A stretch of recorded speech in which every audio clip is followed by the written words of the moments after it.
India's Chandrayaan-3 landed on the south pole of the moon. A space policy expert explains what this means for India and the global race to the moon. And I, for one, I'm still surprised. Good for them. I mean, that came out of nowhere. India made history as the first country to land near the south pole of the moon with its Chandrayaan-3 lander on August 23, 2023. This also makes it the first country to land on the moon since China in 2020. And this is by Mariel Borowitz, Associate Professor, International Affairs, Georgia Institute of Technology. India is one of several countries, including the US, with its Artemis program endeavoring to land on the moon. The south pole of the moon is of particular interest as its surface, marked by craters, trenches, and pockets of ancient ice, has not been visited until now.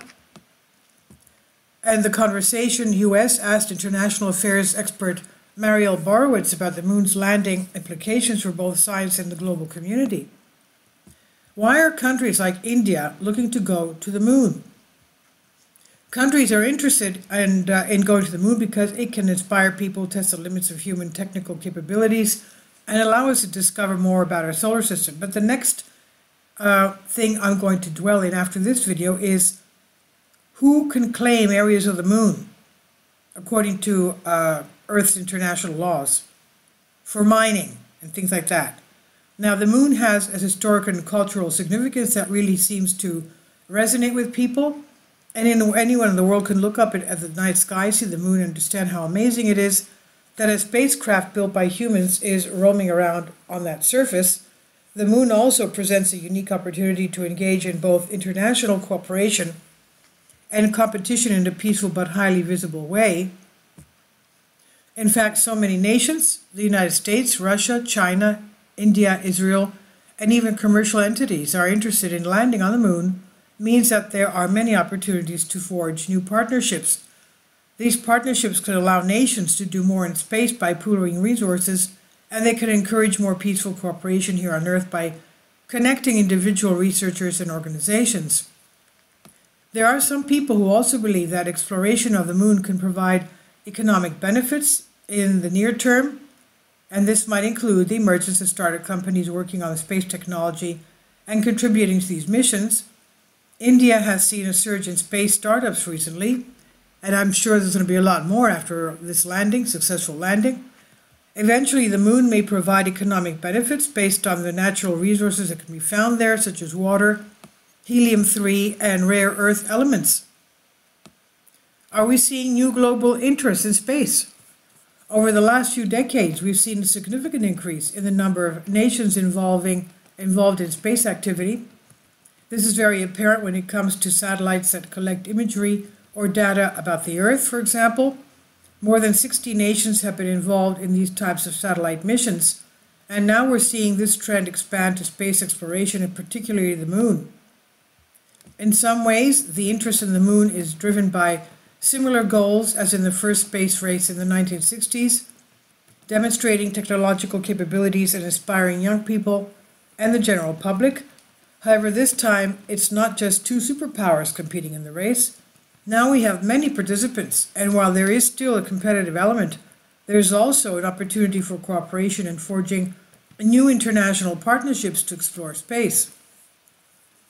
Also, with all these new actors and the technical advances of the last 60 years, there is a potential to engage in more sustainable exploration, and this could include building moon bases, developing ways to use lunar resources, and eventually engage in economic activities on the moon based on natural resources or tourism.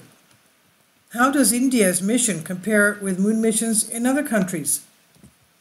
India's accomplishment is the first of its kind and very exciting, but it's worth noting that it's one of 7 missions currently operating on and around the moon.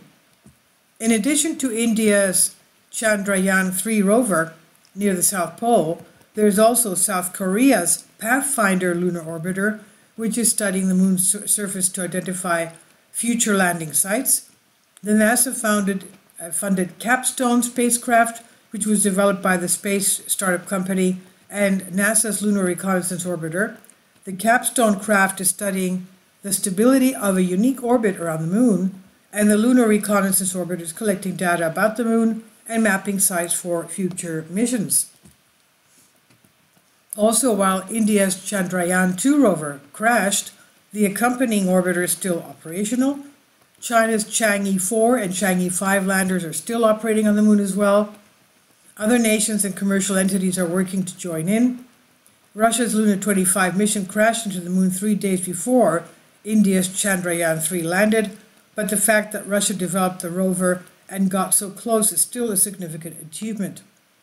The same could be said for the lunar lander, but built by a private Japanese space company InSpace.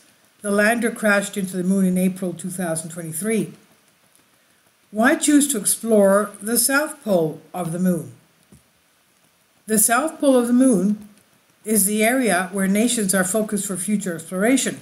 And let's remember that Russia and China were talking about having a joint mission, having a manned colony there on the South Pole.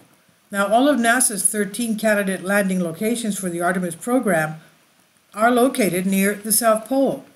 This area offers the greatest potential to find water ice, which could be used to support astronauts and to make rocket fuel. It also has peaks that are in constant or near constant sunlight, which creates excellent opportunities for generating power to support lunar activities. And this is by Mariel Borowitz, Associate Professor, International Affairs, Georgia Institute of Technology, on the conversation. Please leave your comments, and thank you for your support.